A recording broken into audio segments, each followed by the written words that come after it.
contre peuple, avec ses tranchées pleines de boue, de sang et de larmes.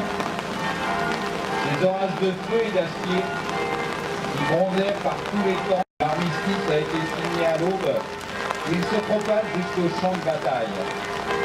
Enfin, après 4 interminables années de bruit et de fureur, de nuit. Une mort de caporal, mort à Bangkok.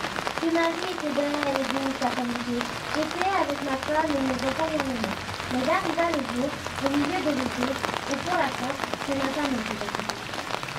La bataille de la Marne et la course par la mer m'ont enlevé des soldats et sauvé les Français.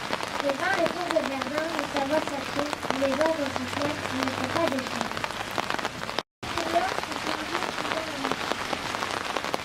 Nous nous élançons le ballon et sur bâton, que les débuts le donnent toujours en avance, et je vois qu'ils se poussent pour nous ce quotidien.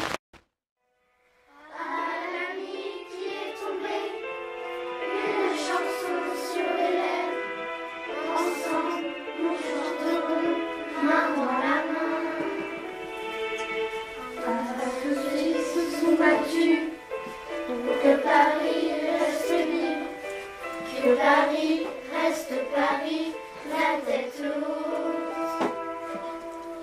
Aux gens qui sont venus des 4 coins de la terre, dans l'unique espoir de vivre, la tête haute.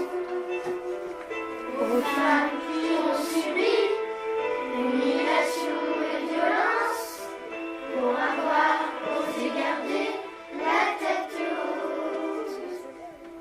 Pour tous ceux qui sont tombés, pour tous ceux qui ont pleuré, ensemble nous resterons main dans la main.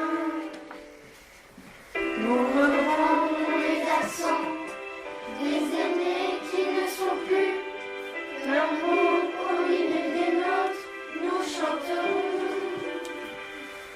J'ai de l'amour, douce France, non, je ne regrette rien. Ami, entends-tu, Paname, nous chanterons. Dans la langue de Racine, le sambord d'Apollinaire, de Proust, de Gallagher, nous chanterons. À l'ami qui est tombé, une chanson sur les lèvres. Ensemble, nous chanterons main dans la main. À vous tous qui gardez froid. Nous allons procéder au ravivage de la flamme.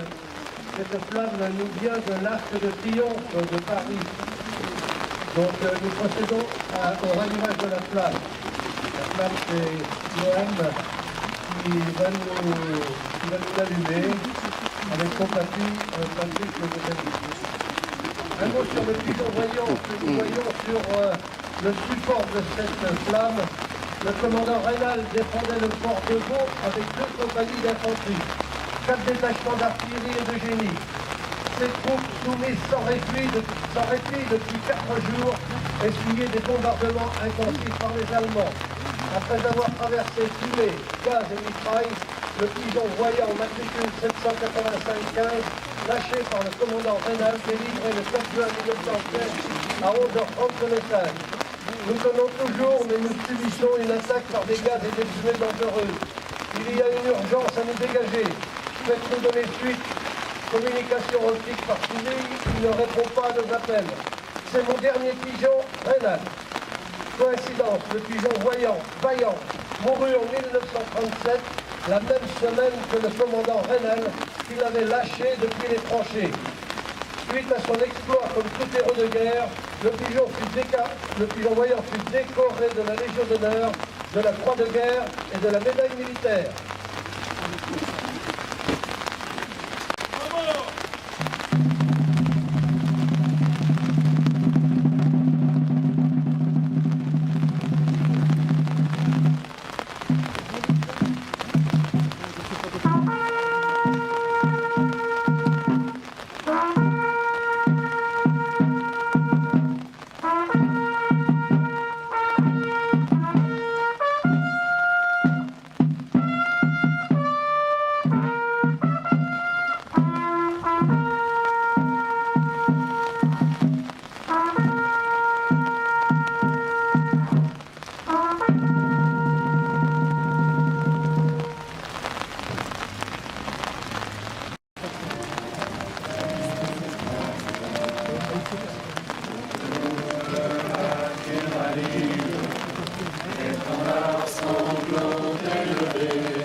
Au nom de la secrétaire d'État auprès du ministre des Armées, nous vous remettons l'insigne de porte-drapeau.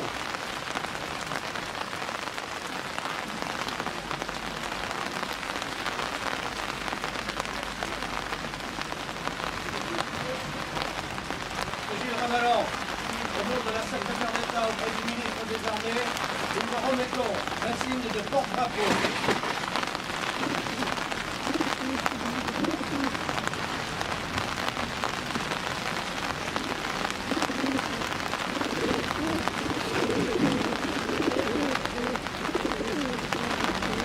Fermez le banc.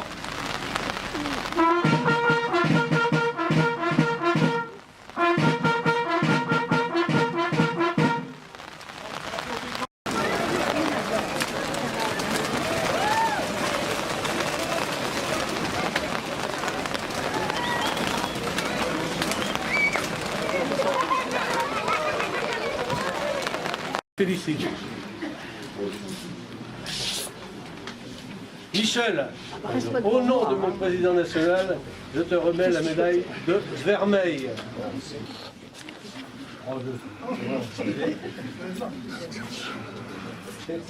Roland, au nom de mon président national, je te remets le mérite UNC vermeil. Voilà, je te mets en plein centre. René, au nom de mon président national, je te remets la médaille du mérite UNC vermeil. Michel, au nom de mon président national, je te remets le mérite UNC argent. En section de l'Union nationale des combattants, un homme qui a été à la création de cette section, René Barrault, pour ses 40 ans de vice-présidence de la section. Combien? 45, me dit mon secrétaire général adjoint. Où il est mon René? René là-bas. Viens là mon René, viens mon René. Viens. La section t'offre cette médaille, Union nationale des combattants, UNCAFM. Voilà, c'est pour toi. Voilà. Bravo, bravo.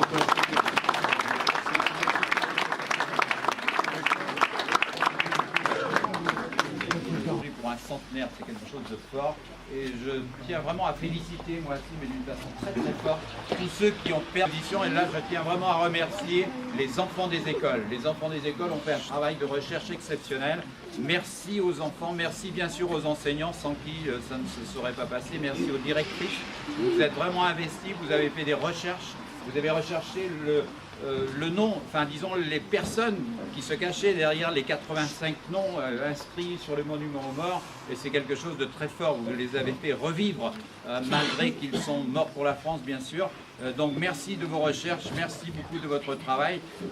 L'école aussi privée a travaillé sur les femmes qui, pendant que les hommes étaient sur le champ de bataille, devaient bien sûr travailler dans les champs. Et là aussi, il y a eu une recherche importante pour la position des femmes pendant la guerre, et Dieu sait si ces positions étaient importantes, étaient capitales aussi.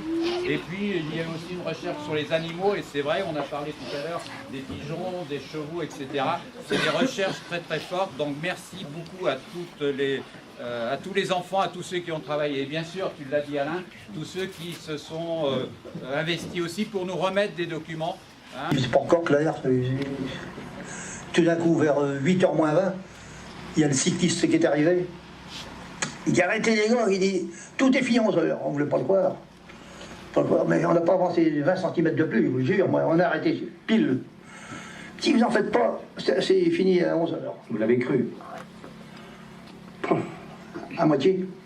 Alors il a demandé où était le capitaine. Il dit, le capitaine doit être sur la gauche. Parce que heureusement pour nous, il y avait un fort brouillard. Alors les Allemands ne nous ont pas vus. Ils ne nous voyaient pas. On avançait sans bruit, à travers les champs. Ouais. Alors le capitaine, il a trouvé le capitaine est arrivé, il dit les gars, arrêtez, tout est fini à 11h. Ça c'était. Il nous faisait plaisir. Et puis, il dit on va se replier sur notre point de départ.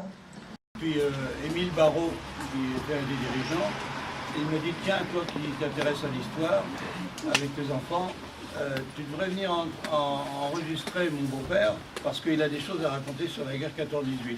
On a pris le magnétophone, puis un jour, on a fixé un jour, on est allé le rencontrer où il habitait, et puis il nous a raconté, bon, ça a duré à peu près 3/4 d'heure. Hein.